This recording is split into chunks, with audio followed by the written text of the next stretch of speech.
Right. So we've just got the developer representatives to hear from now. I just want to say before we go on that we're here to listen, not to respond or to correct anything we think is inaccurate or anything like that. So just because we haven't responded to comments today or refuted them, silence does not mean acquiescence, doesn't necessarily mean we agree with what's being said. So I just wanted to put that on the record and make that really clear before we proceed. And as was the case with the previous submitters, I'd ask please just for quiet from those in the room while we hear from those presenting their thoughts today. So with that, Nick, would you like to kick off? Tēnā koutou katoa, ko wera te whakapaparanga mai. Engari, ko motu waireka, Riversdale Beach, te whenua tapu. Ko paikakariki te kainga. Ko ahau te kaihotu o Takapākihi Katras ki Paraparaumu. Ko Nick Taylor, taku ingoa. Kia ora Madam Chair and councillors and yes, other representatives here today. My name is Nick Taylor. I'm a director at Katras based here in Paraparaumu. I also just live down the road in Paikakariki as well. To my right here is Simon Barber, and left is Will Cassia Birch, who I guess are the driving forces behind this development at 33 Main Highway, which is, was granted resource consent by an expert consenting panel to create 137 new houses. One of the conditions of the consent was for a parcel of land at the entrance to the site to be dedicated as legal road, which is obviously why we're here today. By way of background, the land in question is currently held by council as a local purpose reserve for roading purposes. This parcel was created when a former client of ours developed their land to create Sue Avenue and Moy Place. Katras were the lead consultant on this earlier development, and we specifically set that land aside for the purpose of a future roading connection to the block that's in question today. The point here is that it's always been anticipated that this land would be a roading connection, would be legal road one day, even before the residents of Moy Place and Sue have purchased their properties. The reason it wasn't created as legal road initially is because Transit New Zealand back then, now known as NZTL, Waka Kotahi, wanted to have a degree of control over the future connection to ensure that the future development was carefully planned and properly considered. The other reason, I suppose, being that at the time, when you create legal road to the boundary of a property, council required you to form the access to the boundary, and the boundary actually runs down the bottom of a dip. There's an old former stream bed, and so to actually form the legal road to the boundary would have required works across the other side of the property as well, so not physically possible. The access, I guess, to the site was, when we were doing our design, one of the main considerations that we looked into before we got underway. And prior lodging the consent, we undertook consultation with both NZTA, Waka as well as the Kapiti Coast District Council, as the road controlling authorities. And we also completed analysis of possible access points to the site. Moy Place was selected as the safest option, I guess despite what we might have heard, and the most appropriate from a transport hierarchy and network planning strategy perspective. The expert consenting panel validated this decision after drawing on advice from 7 different traffic experts, including the traffic advisor that we had prepared the report supporting the application, Gary Clark, the council access and transport team, Waka Kotahi, as we've heard, Urban Connection, who did a safe systems audit, which was commissioned by council. Transport Futures, who did SIDRA analysis, which is modelling to confirm the safety of the intersection. Tonkin and Taylor, who did the transport review for the Kapiti Coast District Council, as well as Commute Transport Consultants, who did the traffic peer review for the expert panel. We note that the above experts were aligned in their agreement that further access to Main Highway is not warranted, and the panel's findings, after considering the numerous submissions through the fast-track process, were that the day-to-day access to the site via Moy Place is more appropriate than from Main Highway. I therefore don't think it's necessary to revisit the technical reasons for the access being required off Moy Place. However, I did want to note that the Safe Systems audit confirmed that proposed access is the safest option. This is always a key consideration for road controlling authorities, and I imagine what Transit New Zealand would have wanted to have been confirmed when they originally made that request. Given the weight of expert technical evidence and the ultimate decision from the expert consenting panel, we consider that the original reason for not forming the land as legal road has now been resolved. One further technical point I'd just like to make is to address the factually incorrect information in some of the submissions relating to the supposed greenbelt policy. This issue was not addressed by the panel because there is no such greenbelt policy in place. There's no mention of a greenbelt policy in the district plan nor the long-term plan, as was referenced in some of the submissions. To be clear, a greenbelt is not required around this development, and dedicating this land as road does not contravene any recent policies as suggested in the submissions. When considering the legal framework under the Local Government Act, we understand the dedication decision needs to pass 3 tests, and that the decision must be within Council's legal scope, must be fair, and must be reasonable. In our view, the decision would meet all these 3 tests, as the decision to dedicate the land as legal road is within scope as per section 111 of the Reserves Act. It's fair when considering the thorough examination of the access options following a review of comments by the expert consenting panel and the extensive nature of supporting evidence. And it is also reasonable given the purpose of the reserve and the intended future connection when it was first established. I'd just like to discuss the main issue at stake here and sort of basically why I do what I do, which is the housing issue that we have, not just in Kapiti, across the country, but particularly here in Kapiti. I'm sure you all know the housing strategy front to back, but just as a refresher, I'd just like to give you a reading of the introduction here. So housing is one of the biggest challenges facing our community. It's also one of our biggest opportunities. Housing is at the heart of creating strong communities and directly contributes to thriving environments and a vibrant local economy. Beyond providing the basic need for shelter, housing can be a pathway to well-being, but only with thoughtful direction and planning. Of all the proposals I've ever been involved with, this project has been the most heavily scrutinised through the planning process. And as I mentioned earlier, a significant thought went into the design. The expert panel was the ultimate judge of this and decided that access to the proposed 137 houses and new public reserve should be via Moy Place. The housing strategy was informed by 2 reports commissioned by Council, which assessed the housing demand and needs within the district. These reports both concluded that Otaki experiences the highest overall housing need in the district in nearly every single measure when compared to other parts of the district. I also think it's important to consider the local context, and helpfully Council, partnership with Nahapu Otaki, took a deep dive into the housing needs specific to Otaki. This report notes that Otaki experiences the highest level of housing need across the district. Otaki therefore requires a range of tailored responses to this to best serve the community. We believe this development is consented as part of this response.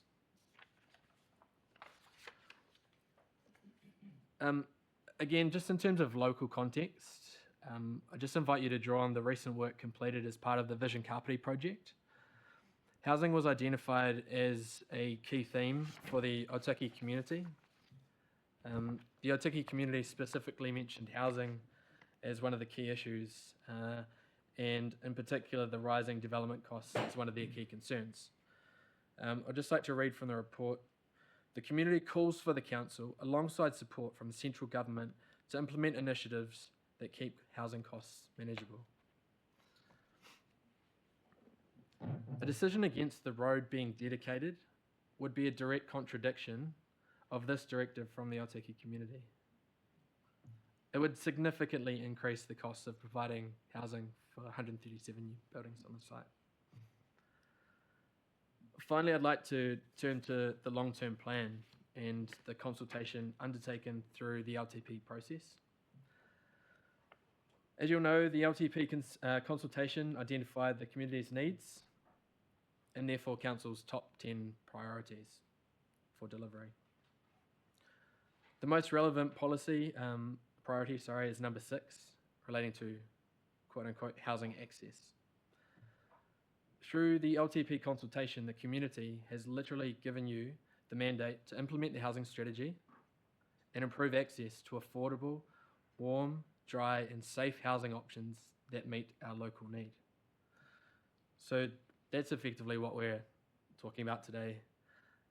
We request you vote to allow the legal access that will enable 137 warm, dry, safe houses for the Otaki community. And wrapping up, when making any decision on this dedication, we ask that as elected officials, you consider not just the views of the few neighbours here that have obviously opposed the dedication, allowing the road reserve to become legal road, but the mandate provided to you by the wider community who elected you. We also ask that you consider how the dedication aligns with Council's housing strategy, as well as the long-term plan. You can help us to address one of the district's most pressing challenges, delivering much needed housing for the Otaki community. Thank you.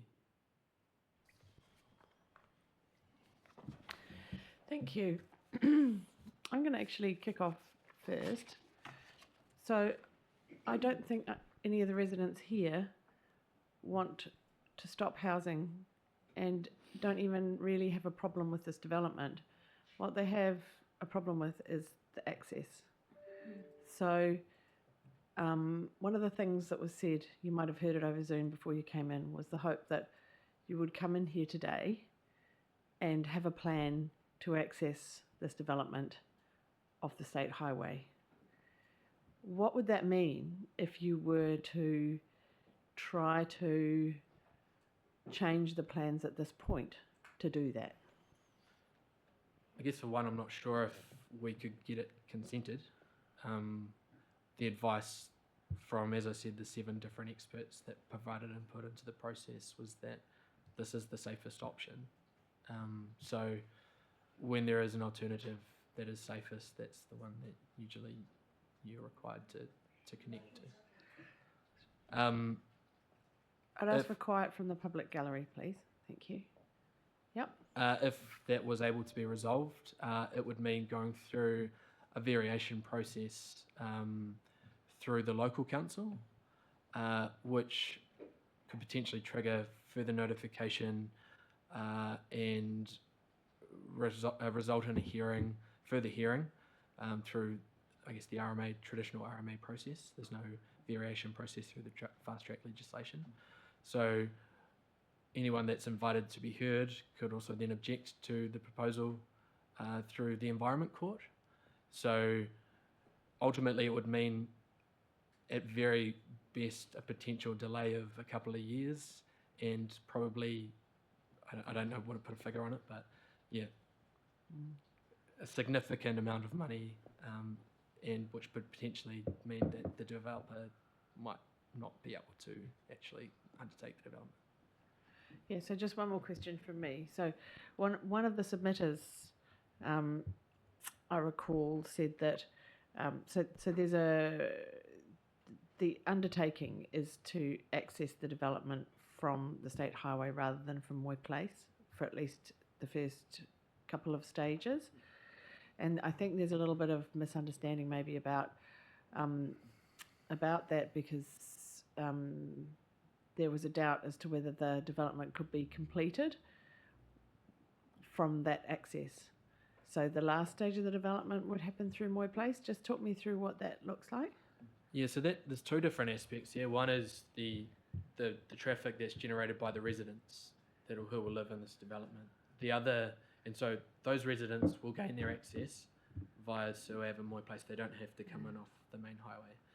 The construction traffic, the EPA panel, after considering the submissions from the neighbours, have required that all construction traffic for the development with the exception of the construction traffic required to construct the dwellings along the main highway frontage, have to come through a temporary access and off the main highway.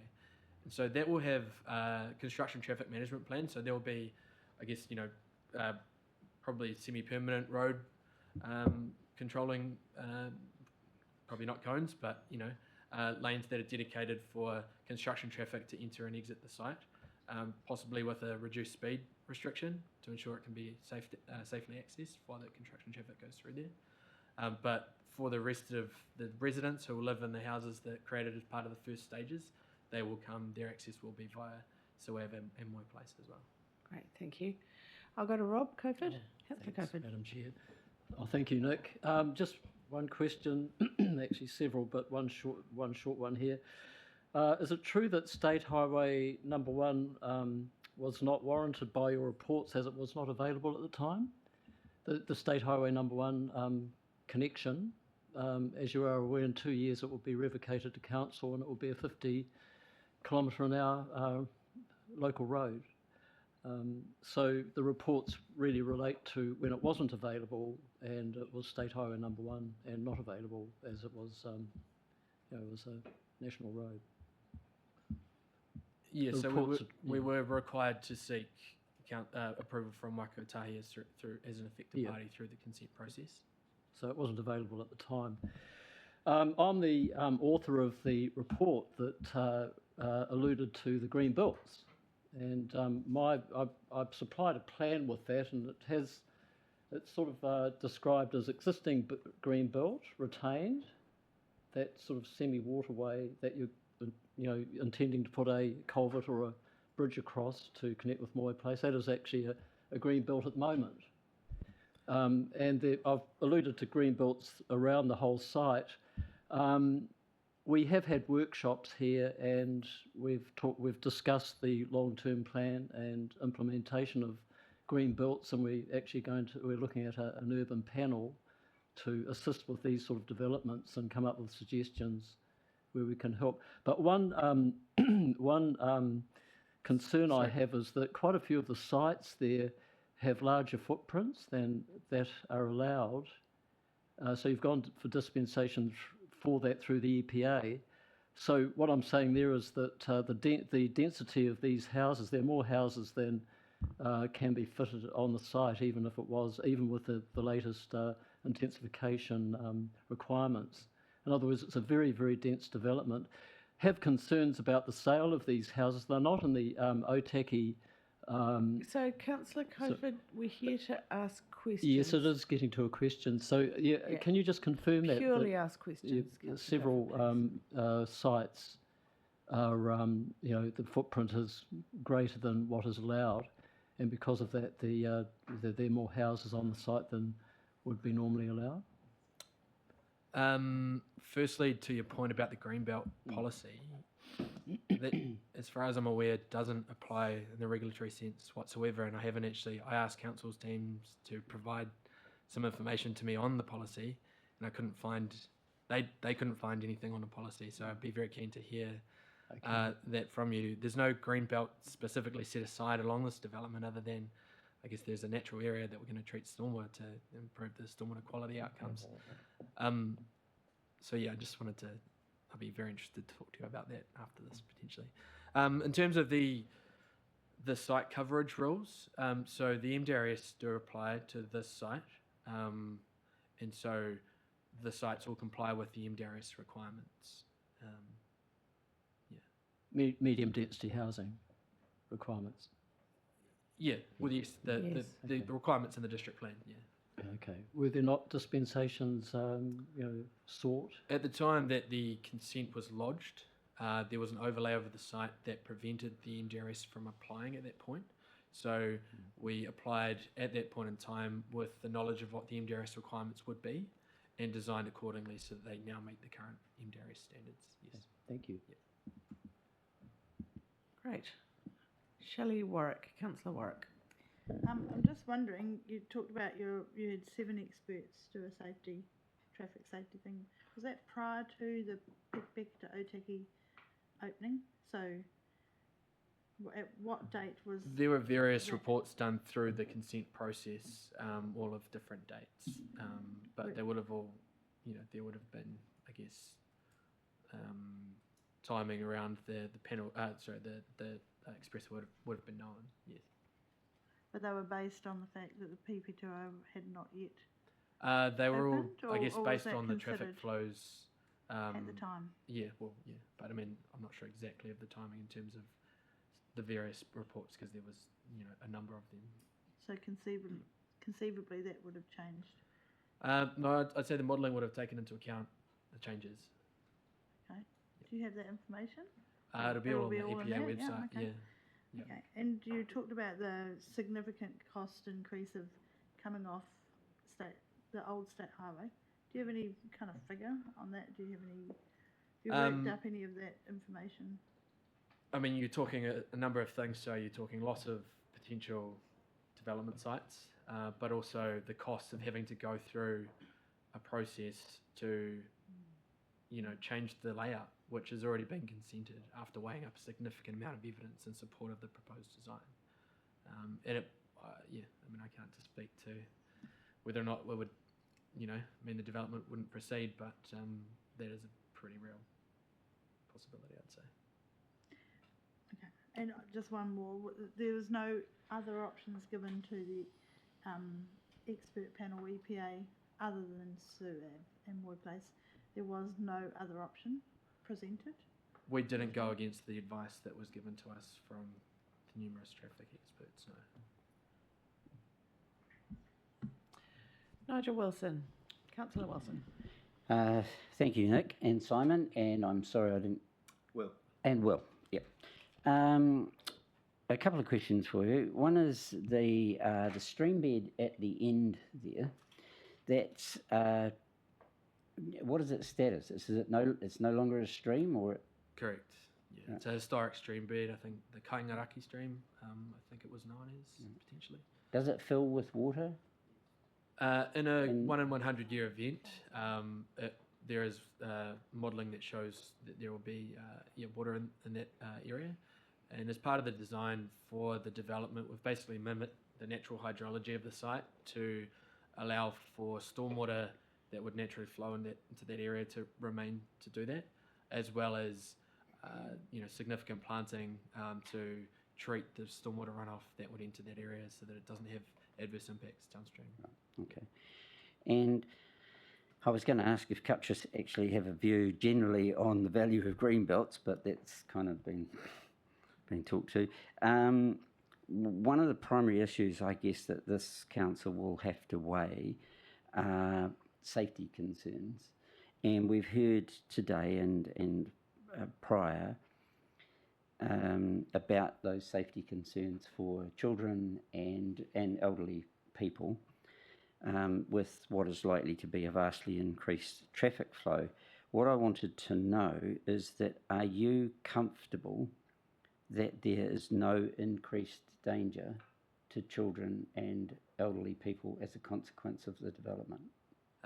There are some safety traffic updates that have been recommended through the process over the consenting period. So that took into account some of the considerations from some of the submissions, and as a result, the peer review of the traffic report did recommend some safety improvements. So once those safety improvements are in place, I'm comfortable that that will be safe for people to use. Yeah.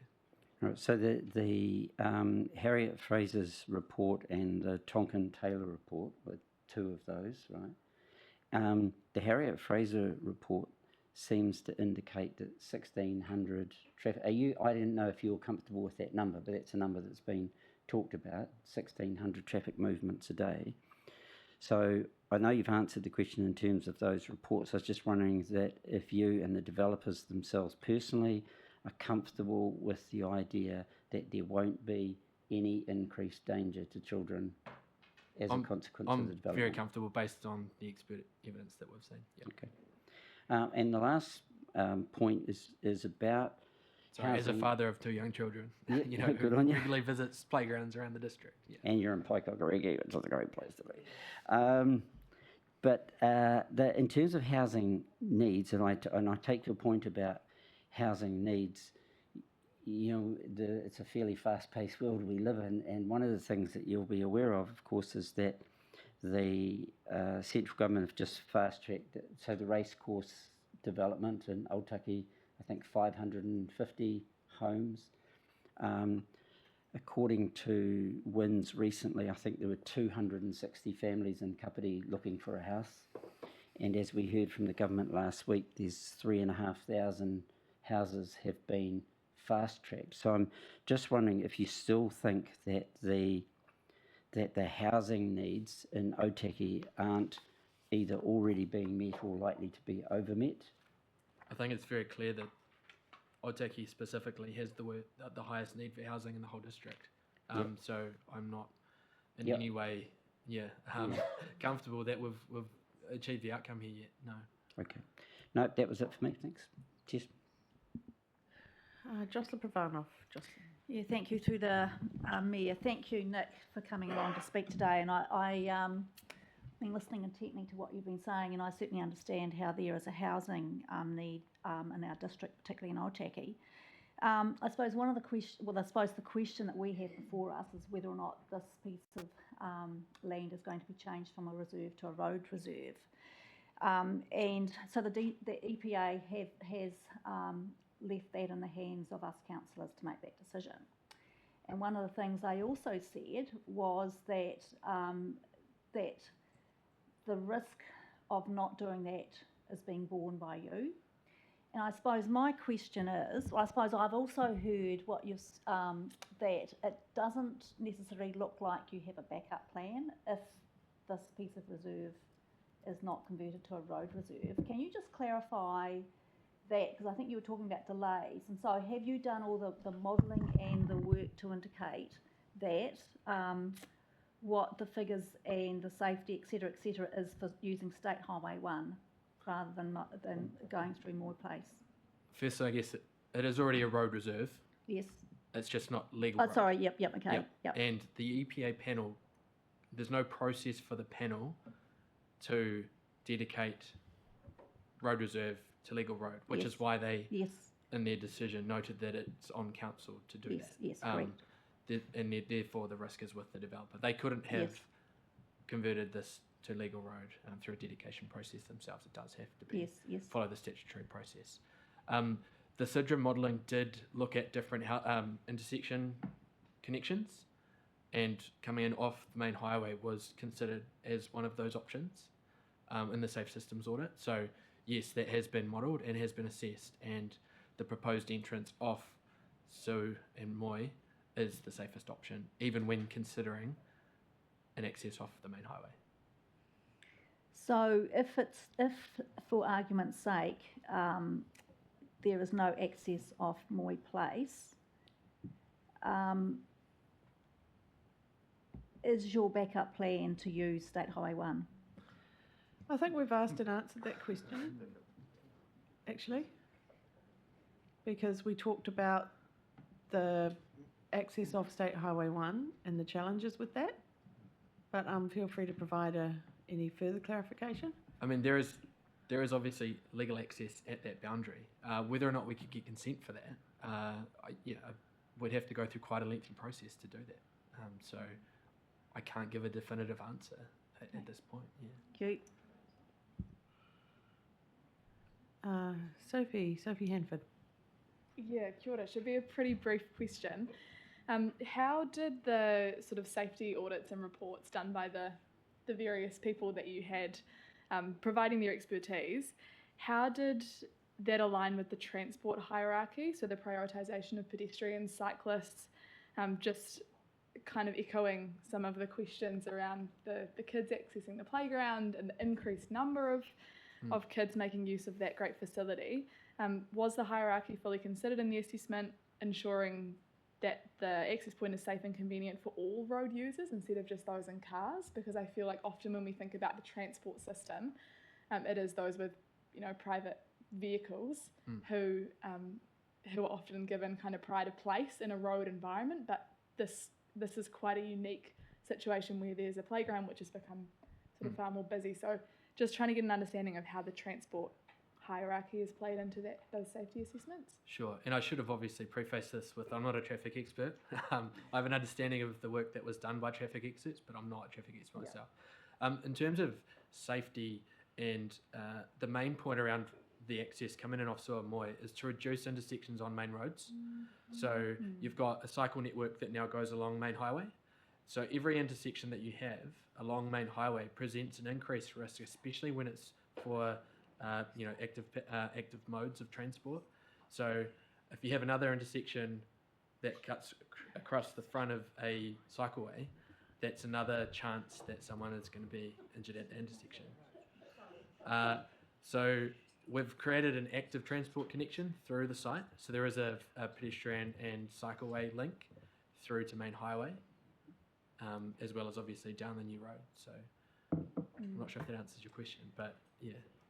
Yeah, I think to some extent, but then how did you weigh up the potential safety risks that come with state highway access versus the safety risks in terms of people on bikes and also pedestrians through Moy Place? Yeah, I'd have to double check the modelling that was done, but I would, but I would say that the modelling that was done to confirm which option is the safest would have looked at that. And I guess the point being as well, it's not just the state highway, it's a main thoroughfare into Otaki. So even when that state highway designation falls away, it is still a main arterial route through to Otaki as well. So. Okay, yeah, thank you. Yeah, we've already had quite a lot of question time now, so for those of you who've already asked questions, think twice, please. Liz, Co. Thank you. Should council decide not to approve a road, I presume you will have a number of options in front of you at that point. Just for clarity, and you don't have to answer this question because it may be confidential, but what do you think some of those options might be, and how likely might they be? Again, Liz, I think that's actually been asked and answered. No, I don't think it has. No, it hasn't. Well, what I'm not extra talking about options information? for the road. I'm just saying if we decided not to create a Well, road, yeah, I mean, would they Okay. walk away? One option is to walk away from the project. Another option is to go down a judicial yeah, review. judicial review is definitely an option that's on the Yeah, table. that's really where I'm coming to. So, Right. So the likely outcome is if we decide not to approve a road, that would go to judicial review, and so at the end of the day, it will be a judge that, that process will decide the outcome. Yeah, I that guess right? that's significant cost to ratepayers, which Yeah, we that's right. don't Yeah, think is a yeah, great significant cost to ratepayers. Yeah, thank you. Councillor Halliday, Martin? Yes, through you, Madam Chair. Look, just generally looking at the information here, and I just bearing in mind that there's been talks about safety as such. So it says conditions of the consent imposed by the EPA relevant to the above as follows, and it's got various things here. Am I under the impression that the developer is to take care of those requirements? And one of them here is, say, traffic calming measures, speed, such as speed tables and bumps to be installed near the existing playground, Totoro Park playground. That's part of the conditions of that that the developer has to meet. Is that correct? Correct, yeah. Yep. So, and there's a few other ones there as well with regards to safety as well. Is that correct? Yes. Yeah, not yeah. specifically. Okay, lovely. Thank you. Okay. Very quick question. Okay. Yeah, quick question. Probably for Simon and Will, but the property at the top of this development, the vacant property, are you guys involved in that? Not involved in that site. That, No. That's got a big property, runs right through to the east. I think it's got access maybe off about 4 different streets, maybe. Yeah, and I just wondered if you're aware that there's, through that development, where there's the possibility of a road going through yours, through that. It's a very similar requirement to what we're talking about here with the Moy Place access. So Yeah. we've been required to leave access to another 2 boundaries. So it's quite standard practice from council. So yeah. Right. I guess any further development would have to go through, traffic modelling to confirm if the roads could accommodate the levels of traffic. And I guess that's, if you look at the formation of Sue Ave into Moy Place, the road carriageway is actually much wider than Sue Ave as it extends further north. It narrows down as it goes further north, so that we designed it specifically to take the extra traffic when we did the subdivision back in 2006. I just did Sophie look up, sorry, Councillor, look up the Urban Connection report in relation to pedestrians and cyclists, and option 1, which is the proposed option, the safety of Moy Place Sue Avenue to cater for the increase in traffic and pedestrian cyclists as assessed. So that was in the report. And just lastly for me, in relation to 2006, and you don't look like you were working for Cuttress in 2006. Maybe you were, I don't know. Got a few more grey hairs than I used to. Yeah. But at the time, there was talk, the development talk on this site was around 40 houses, I believe. And so do you think that would have any impact going forward if, like what was proposed at the time that the road reserve was put in there compared to what it is now? Do you think you guys will have a response for that?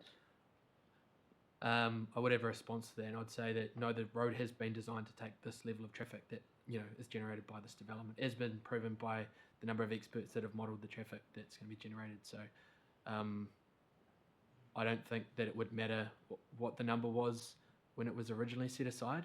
The fact is that we've looked at it now and what's generated based on this development that we're proposing, and it's been found to be the safest option. Yeah.